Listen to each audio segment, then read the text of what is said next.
A Christmas Snow Angel. By Anita Dickason. Tucked in the shadows on the second-floor landing, Ivy listened in disbelief as she peered down at the living room. Huddled on the couch, her parents were talking to Mr. Wilson. His daughter Stacy was her BFF. Mr. Wilson, the only realtor in their small town, was busy explaining how to sell a house. Not just any house, her home. Her dad said, "I guess you'd better list the house, even if it means we have to move before Christmas." After Mr. Wilson left, her mom said, "How do we tell Ivy? This is the only home she's known. All her friends are here. She'll have to start over at another high school." Her dad said, "I know it's hard, but what else can we do? If the city passes the proposed budget, I'll be out of a job." Mr. Lemming refused to lower the house payments by extending the loan. "If we can't make them, he'll foreclose. Selling is our only option." Her mom huffed. "That man. He's just plain mean." With a bitter tone, her dad said, "It doesn't help that he owns the only bank in town and is the mayor. He runs the city council." Unable to stop the tears, Ivy scuttled to her bedroom and flung herself across the bed. Her world as she knew it was about to come apart. The next morning, all she thought about in class was the looming catastrophe.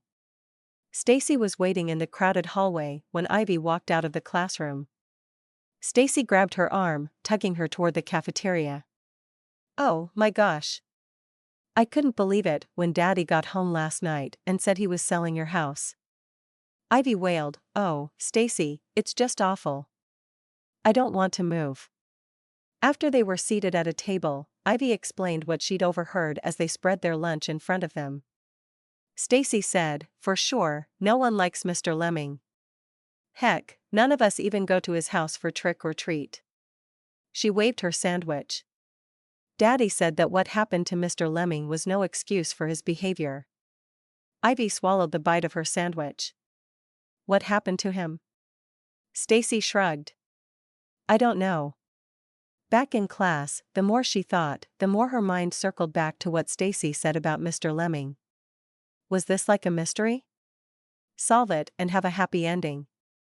No, that only happened in books. Still, could she find out? On her way home, she'd stop at the library. Seated in front of a computer, she accessed the library's archived newspapers. After typing Lemming in the search engine, Ivy scanned the list of newspapers that popped up. When she reached a 25-year-old paper, she hit pay dirt. "OMG," she softly muttered. Mr. Lemming's wife and 2 daughters were killed in a plane crash. Mr. Lemming was the pilot. The tragedy was depicted through pictures of the family and the funeral. There was no similarity between the man she knew and a man who, flanked by his wife and children, smiled at the camera. She signed off and grabbed her backpack. All the way home, she pondered what she'd learn. Was Mr. Lemming the equivalent of the Grinch because of the loss of his family? A fresh layer of snow sparkled under bright sunlight when she rolled out of bed the following day. It was Saturday and a perfect day for her plan. After a quick breakfast, she bundled up. Despite the sunlight, the bitter cold air bit at her face. As she turned the corner, the sight of Mr. Lemming's house sparked a sense of apprehension. Not a single footprint marred the pristine large front yard, nor were there any tracks in the driveway. It wasn't a good sign. Mr. Lemming was at home. Did she dare? Still, a feeling of rightness stiffened her spine. She quickly moved into the front yard and began scooping snow. She had just finished when the front door slammed, and footsteps thudded on the porch. "What are you doing in my yard?" Mr. Lemming roared. Ivy rose, turning to hide what she had built. His eyes, in a face mottled with anger, glared at her. "When I ask a question, I expect an answer." He stomped down the porch steps. "What are you hiding?" "Probably another nasty joke you kids like to pull." It's a Christmas gift," Ivy stammered. His eyes narrowed. "A gift? Why would you leave me a gift?" Ivy lifted her chin, not letting him intimidate her. "Because I thought you needed one." "Humph. Step aside." She moved to one side. Stunned, Mr. Lemming simply stared. "It's a snow angel," Ivy said, thinking he didn't understand. He frowned at her, more puzzled than angry. "I know what it is, young lady, but why did you build it?" "My parents told me about angels. They are always with us. I thought you might need one." "Why would you believe I need an angel?" "Because you lost your family, and you are alone." For a moment, his eyes flicked between her and the snow statue with the angel's wings spread wide. "What's your name?"